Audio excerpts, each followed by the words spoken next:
خواتین و حضرات، آپ ذرا اس جگہ کو دیکھیں۔ یہ کس جگہ کا منظر ہے؟ کہاں کا منظر؟ شہر کا منظر ہے؟ یہ کسی گاؤں کی طرح؟ اگر ہم ان جانوروں کی بات کریں، یہ ایسے کیوں کھلے گھوم رہے ہیں؟ ان کا مالک کہاں ہے؟ یہ ایسے ہی کھلے گھومتے رہتے ہیں؟ ان کو کوئی باندھنے والا بھی ہے؟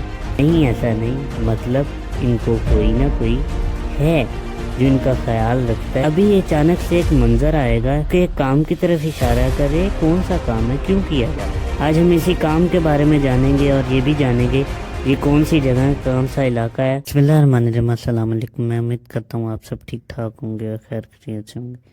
شروع کرتے ہیں آج کی ویڈیو۔ میں اس وقت کون سی جگہ پر کھڑا؟ خوبصورتی میرے گاؤں کی ہے۔ آج کی ویڈیو میں آپ سب کو ایک کام دکھانا۔ یہ کام ایسا ہے کہ زمینی کام ہے، اور یہ کام ہم کروا رہے ہیں۔ مطلب گاؤں میں جو ہماری زمینیں ہیں ان پر یہ کام چل رہا ہے، اور یہ جو کام چل رہا ہے یہ بہت ضروری تھا، اس لیے ہم نے اس کام کا فیصلہ کیا اور کروایا۔ ہم چلتے ہوئے اس کام کی طرف جا رہے ہیں جو کام کیا جا رہا ہے سامنے کی طرف۔ زمین سے ایک چیز نکالنی ہوتی ہے، جس کے لیے یہ بڑی بڑی مشینیں آئی۔ مشینیں تو نہیں، لیکن آپ یہ کہہ سکتے ہیں کہ وہ چیز آئی جو صرف زمین کے نیچے سے جو بھی چیز ہے وہ نکالنی ہے۔ زمین کے نیچے سے کیا نکالنا ہے؟ کون سی چیز ہے جس کے لیے یہ سب کچھ آیا؟ زمین کے نیچے پانی ہے، اور پانی صرف زمین کے نیچے ہی چھپا ہے اور کہیں نہیں۔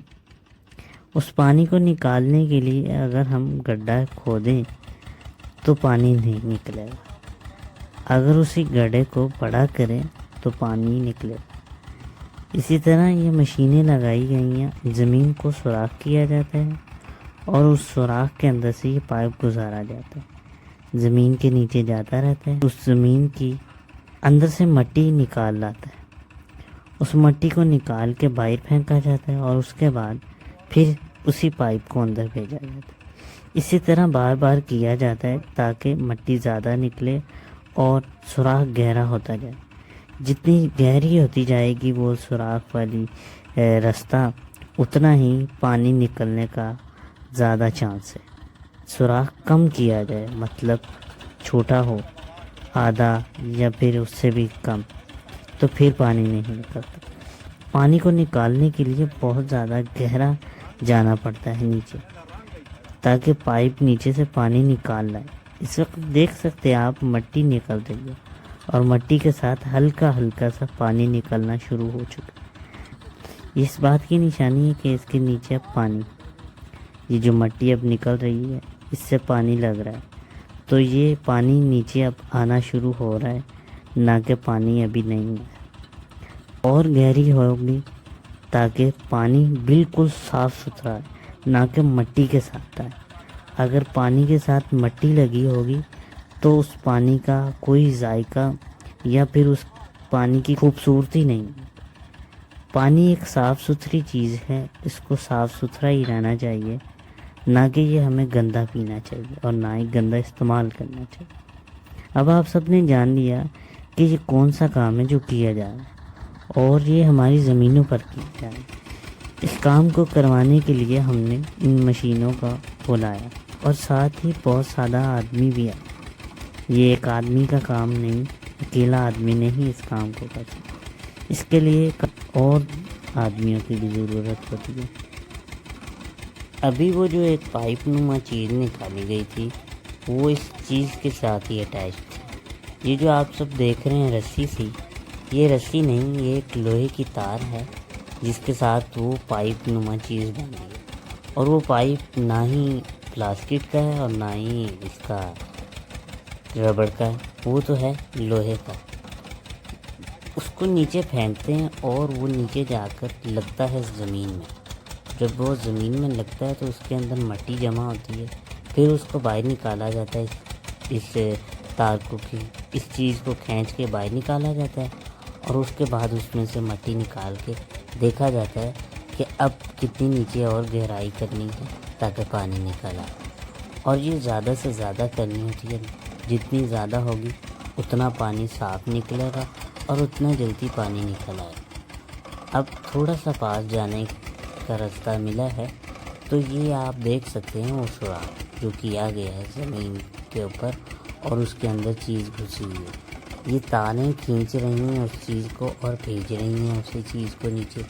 جو نیچے سے مٹی نکال کر لاتا ہے اور باہر اسی میں سے مٹی پھینک کے چیک کرتے ہیں کہ اب نیچے پانی چھپا ہوا ہے اور اتنے فاصلے پر پانی نکل آئے. اور اس کا میجرمنٹ خود نہیں نکال سکتے، مطلب یہ نہ ہی ڈیجیٹل اور نہ ہی یہ کمپیوٹرائز کام ہے کہ پتہ لگ جائے کہ اب یہ اتنے میٹر نیچے چلا گیا تو پانی نکل آئے. لیکن ماہرین کا کہنا ہے اور ان مزدوروں کا کہنا ہے کہ اگر 100 فٹ نیچے جائے تو پانی نکلنا شروع ہو جاتا ہے، اگر 200 فٹ جائے تو پھر بھی پانی نکلنا شروع ہوتا ہے. جتنا نیچے جاتا جائے گا پانی صاف نکلے گا. اس پانی کو نکالنے کا ہر شہر میں ایک الگ ہی نظام ہے. مطلب کسی شہر میں 100 فٹ نیچے پانی نکل آتا ہے، کسی میں 200، کسی میں 500، کسی میں 400. یہ الگ ہی نظام ہے، یہ ایک طرف نہیں ہے. مطلب طرف سے نکل آیا کہ 100 فٹ نیچے گیا اور پانی نکل آیا، اور دوسری طرف بھی 100 فٹ کریں گے تو پانی نکل آئے. ہر شہر کا ایک الگ نظام ہے اور ہر شہر کی مٹی کا بھی الگ نظام ہے. اس پائپ میں سے جو مٹی نکلتی ہے وہ اس شیپ میں ہوتی ہے، گارا نما چیز جیسے ہوتی ہے اس طرح، کیونکہ اب اسے پانی لگ جاتا ہے تو اس لیے وہ گیلی ہوتی ہے نہ کہ سوکھی. اور یہ جب شروع ہو رہا ہوتا ہے نظام یا یہ کام تو مٹی بہت سخت ہوتی ہے اور بہت سوکھی ہوتی ہے. جب پانی کو نکالنے میں بہت زیادہ وقت لگتا ہے، یہ اتنی جلدی نہیں نکلتا. صبح اگر آئے ہیں تو شام کو ان کی واپسی ہوتی ہے، اور اگر شام کو آئے ہیں تو رات کو واپسی ہوگی. یہ بہت بڑا اور لمبا پروسیجر ہے، یہ اتنی جلدی نہیں ہوتا. اور یہ جتنی گہرائی جاتی ہے نیچے اتنا ہی اس کو مشکل ہوتا ہے نکالنا. پہلے جو تھے پرانے وقتوں میں، تھوڑا سا اگر پیچھے جائیں ہم تو اسی چیز کو پانی کو نکالنے کے لیے ہاتھوں کا استعمال کرتے تھے. یہ پائپ نما چیز ہاتھوں سے نیچے پھینکتے تھے اور اس کے ساتھ اٹیچ کرتے جاتے تھے اور پائپ، اور اس کو کھینچ لیتے تھے اس سے. لیکن اب جدید وقت آ گیا اور آپ دیکھ سکتے ہیں اب چین ڈالنی یا رسی ڈالنی تو نیچے پھینک دینا، اس کے بعد نکال لینا. یہ مشین جنریٹر ہے، اس کے اندر پٹرول چلتا ہے یا پتہ نہیں ڈیزل لگتا ہے، مجھے نہیں پتہ، لیکن اس کی آواز اس طرح تھی کہ جیسے ایک چکے کی آواز ہوتی ہے، کسی کی مشین کی چک چک، اس طرح اس کی آواز تھی. یہ کام تو اسی طرح چلتا رہے گا، لیکن اب ہم چلتے ہیں اور طرف تاکہ آپ سب کو اور بھی چیزیں دکھاؤں جو کہ میرے گاؤں میں ہیں. نہ کہ یہ کام تو اپنا چلتا رہے گا. بکریوں کے ساتھ ان کا مالک بھی ہے، بابا جی ان بکریوں کا مالک ہیں، اور یہی ان بکریوں کو باہر لائیں. باہر کیوں لائیں؟ وہ اس لیے لائیں ہیں کہ یہ باہر سے جڑی بوٹیاں کھائیں اور اپنا پیٹ بھر کے گھر چلے جائیں. ان کو باہر کھانے پلانے کے لیے لایا جاتا ہے، جس کو کہتے ہیں ہم چرانا. اور چرانے کے لیے یہ باہر آتی ہیں، کھاتی ہیں، پیتی ہیں اور چلی جاتی ہیں. اب ان کو الوداع کرتے ہیں. اب ہم چلتے ہیں اپنے گھر کی طرف. یہ رہا ہمارا گھر، اور گھر کے جانور یہ ہیں. وہ تو تھے رستے کے، یہ ہیں گھر میں جو. بھینس کے ساتھ ایک بچہ ہے اور اسی بچے کی ماں بھی ساتھ کھڑی ہے. وہ خود کھا رہی ہے لیکن بچہ نہیں کھا رہا. اس کے پیچھے یہ وجہ ہو سکتی ہے کہ یہ بچے کا پیٹ بھرا ہوا ہے، خود اس نے کھا لیا ہوگا، اب اس کا دل نہیں کھا رہا. ماں کھانے لگی ہوئی ہے، اسے بھوک لگی ہے، اس وجہ سے وہ کھا رہی. ماشاءاللہ سے یہ دونوں بہت خوبصورت ہیں. لیکن یہ بھینسیں ہماری نہیں، یہ بھینسیں اور یہ بھینس کا بچہ میرے چاچو جو ہیں ان کی ہیں. ابھی جو آگے بھی آپ دیکھیں گے یہ بھی چاچو کے اپنے. ہمارا جانا وہاں پہ کم ہوتا ہے، اس لیے ہم نے وہاں پہ کچھ نہیں رکھا اپنے. یہ چاچو نے وہاں پہ ترکی برڈ بھی رکھے ہیں، جن کو آپ سب دیکھتے ہوں گے یوٹیوب پر. ترکی برڈ یہ وہ ہیں. وہاں پر 2 لفظوں سے بلایا جائے، ایک پیرو اور ایک چھل کوکر.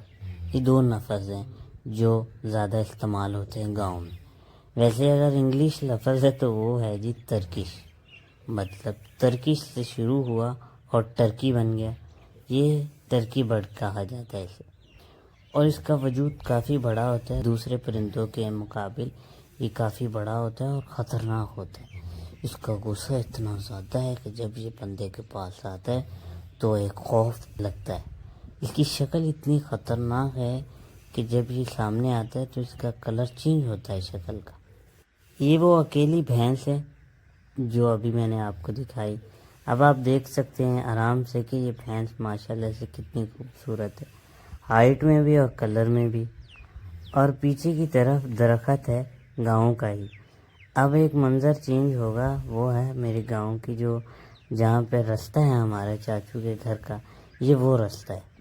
سبھی کے گاؤں کی ایک الگ بات ہے، لیکن ہمارے گاؤں کی ایک بات ہے، وہ یہ ہے کہ اس کی خوبصورتی بہت زیادہ ہے. جو بھی مناظر ہیں جو ہم اپنی آنکھوں سے دیکھتے ہیں وہ بہت خوبصورت لگتے ہیں. ہماری کیمرے کی آنکھ اس طرح نہیں دیکھ سکتی جیسے ہماری آنکھیں دیکھتی ہیں. دیکھتے ہوئے ایسے محسوس ہوتا ہے کہ پیچھے کی طرف پہاڑ ہیں اور آگے یہ سبزہ جو کہ بہت خوبصورت لگتا ہے. اور گاؤں کی سب سے خوبصورت بات ہے کہ یہاں پر ہوا بہت اچھی ہوتی ہے، تازہ ہوا اور کھلی ہوا ہوتی ہے، ٹھنڈی ٹھنڈی گرمی میں اور سردیوں میں بھی ٹھنڈی. لیکن سردیاں موسم ہی ایسا ہے کہ شہر میں بھی اور گاؤں میں بھی. لیکن گاؤں کی ایک بات ہے، وہاں پہ کھلی ہوا، تازہ ہوا اور سبزہ بہت ہوتا ہے، جس کی وجہ سے گاؤں کی ایک الگ ہی خوبصورتی نظر آتی ہے. ہمیں ایک طرف الگ منظر نظر آتا ہے اور دوسری طرف الگ، مطلب ایک سے ایک بڑھ کر خوبصورتی ہے. اور اللہ کریم نے جو بھی چیز بنائی وہ کیا خوبصورت بنائی. ہر طرف اللہ تعالیٰ کی شان ہے، ہر طرف اللہ تعالیٰ کی بنی ہوئی چیزیں ہیں اور ان میں ایک خوبصورتی ہے، کوئی ان میں نقص نہیں. کریم کا ایک نقشہ ہے جو اس نے بنایا اور اپنی دنیا کو اس نے ان چیزوں سے سجایا. اور آج یہ ہم نعمتیں جو دیکھ رہے ہیں یہ اللہ تعالیٰ کی ہی طرف سے، تو ہمیں شکر کا ادا کرنا چاہیے. جن چیزوں کو ہم دیکھ رہے ہیں وہ بہت بڑی نعمت ہے. اگر ہماری آنکھیں نہ ہوتی تو ہم یہ چیزیں نہ دیکھ سکتے. ہماری آنکھوں کی قدر ہے. اگر ایک نابینا شخص ہے، اگر وہ کسی سے ملنے جائے یا اس کا چہرہ دیکھنا چاہے تو نہیں دیکھ سکتا. تو ہمیں تو یہ بہت بڑی نعمت ملی ہے. آنکھیں یہ اس طرح کی ہیں جیسے اب کیمرے نے دیکھا وہ اس نے چھوٹا دیکھا، لیکن آنکھوں نے دیکھا تو بڑا دیکھا اور سبھی چیزوں کو دیکھا. تو ہمیں اللہ تعالیٰ کا شکر ادا کرنا چاہیے، کبھی بھی ہمیں ناشکری نہیں کرنی چاہیے. اللہ تعالیٰ کی بنی ہوئی چیزوں پر کروڑوں شکر کرو تو وہ بھی کم ہے. ہماری زمین سے نکالنے والا پانی کا عمل ختم ہوتا ہے. جانتے ہو کیوں؟ کیونکہ اب جو چیز لائی جا رہی ہے وہ اس طرف اشارہ کر چکی ہے کہ پانی نکل آیا. اب ٹریکٹر آ رہا ہے سامنے کی طرف سے اور اس کے پیچھے لگی ہوئی ہے ٹرالی، اور اس ٹرالی میں چھپا ہوا ہے ایک راز جو کہ اب نظر آئے گا سب کو. ہمیں انتظار کرنا پڑے گا. وہ چیز آپ دیکھ سکتے ہیں پیچھے پڑی ہے، یہ ہے ایک پائپ، اور یہ پائپ اب وہاں استعمال ہوگا جو ہم نے پانی نکالا ہے. یہ پائپ کو لے کے جا رہے ہیں اس رستے کی طرف جہاں سے پانی نکالنے والا عمل کیا جا رہا تھا. پائپ اچھا خاصا لمبائی میں بڑا ہے اور اسے لے جانے میں مشکل ہو رہی ہے کیونکہ کافی سارے بندے اسے پکڑ کے بیٹھے ہیں. کوئی سیدھا کر رہا ہے، کوئی کھینچ رہا ہے یا کوئی پیچھے لے کے جا رہا ہے. اب شروع ہوتا ہے خوشی والا لمحہ جو کہ آنے والا ہے ابھی کچھ ہی دیر. تو وہ خوشی کا لمحہ اتنا تھا کہ وہ بہت زیادہ خوشی تھی اس کو. تو آپ دیکھ سکتے ہیں کہ پانی نکل آیا ہے. جگہ ہم اللہ تعالیٰ کا شکر کرتے ہیں لاکھوں دفعہ اور کروڑوں دفعہ کہ اللہ تعالیٰ نے ہمیں پانی کی نعمت عطا کی اور پانی نکل آیا. پانی ہمارے لیے ایک نعمت ہے. کہیں جاتے ہیں تو اگر ہمیں پانی نہ ملے تو ہم بہت زیادہ جو ہے کمزور پڑ جاتے ہیں. پانی ہمارے لیے ایک جینے کا رستہ ہے. اگر پانی نہ ہوتا تو ہم جی نہ سکتے، کیونکہ بھوک کے بغیر انسان رہ سکتا ہے لیکن پیاس کے بغیر نہیں ہو سکتا. یہ پانی ایک نعمت ہے، پینے کے لیے بھی اور لگانے کے لیے بھی. اب یہ فصلوں کے لیے بہت زیادہ ضروری ہے. فصلیں اس سے ہری بھری رہتی ہیں، زمین اس سے تر و تازہ رہتی ہے. پانی کی اپنی ایک خوبصورتی ہے اپنی، اور اس کی پیاس اور اس کی ضرورت ہے. پانی کے بغیر کچھ نہیں. اور اللہ تعالیٰ کا کروڑوں شکر ہے، اربوں شکر ہے کہ اللہ تعالیٰ نے پانی دیا اور نعمت ملی ہے۔ جب پانی نکل رہا تھا تو کئی اینگل سے یہ ویڈیو شوٹ کی، سامنے سے، سائڈ سے، نیچے سے، اوپر سے، تاکہ پانی نکلتا ہوا اچھے طریقے سے نظر آئے کہ پانی نکل رہا ہے، نہ کہ میں جھوٹ بول رہا ہوں۔ پانی آپ اب بھی دیکھ سکتے ہیں نکل رہا ہے، لیکن اب دیکھ رہے ہیں مٹی ہے، لیکن یہ مٹی نہیں رہے گی، یہ پانی رہے گا۔ مٹی وہ چیز ہے جو نکلی جائے گی اور اس کے بعد صاف ستھرا ہو جائے گا یہی لمحہ، اور پانی نکلنا شروع ہو جائے گا۔ اس زمین پر پانی جمع ہو گیا اور پانی جو نکلا وہ اب اس وقت ایک خوشی کی لہر دوڑ رہی تھی اور خوشی کے لمحے تھے جن کو یہ سب نے انجوائے کیا اور خوشی خوشی منایا۔ کسی نے چائے پی، کسی نے بسکٹ کھائے۔ نیلے سوٹ میں جو آپ آدمی دیکھ رہے ہیں میرے والد صاحب کے بھائی ہیں، جو کہ میرے چچا جان ہیں، ساتھ ہی وائٹ سوٹ میں ان کا بیٹا بیٹھا ہے۔ زمین سے نکالنے والے پانی کا عمل یہیں ختم ہوتا ہے اور یہ ویڈیو بھی یہیں ختم ہوتی ہے۔ آپ سب کو اچھی لگی ہوگی، جس کو اچھی لگی وہ چینل کو سبسکرائب کرے، ویڈیو کو لائک کرے اور دوسروں کے ساتھ ویڈیو شیئر کرے۔ اس آخری حصے میں آپ سب کو ایک بات بتانا چاہوں گا، وہ یہ ہے کہ اس ویڈیو میں وائس اوور کی گئی ہے۔ میں اس جگہ نہیں موجود تھا، میری بھائی کی مدد سے یہ کلپ بنے اور یہ ویڈیو مجھ تک آئی اور یہ آپ سب تک میں بہترین پہنچانا چاہ رہا تھا۔ آپ سب کو پسند آئے گی۔ اللہ حافظ۔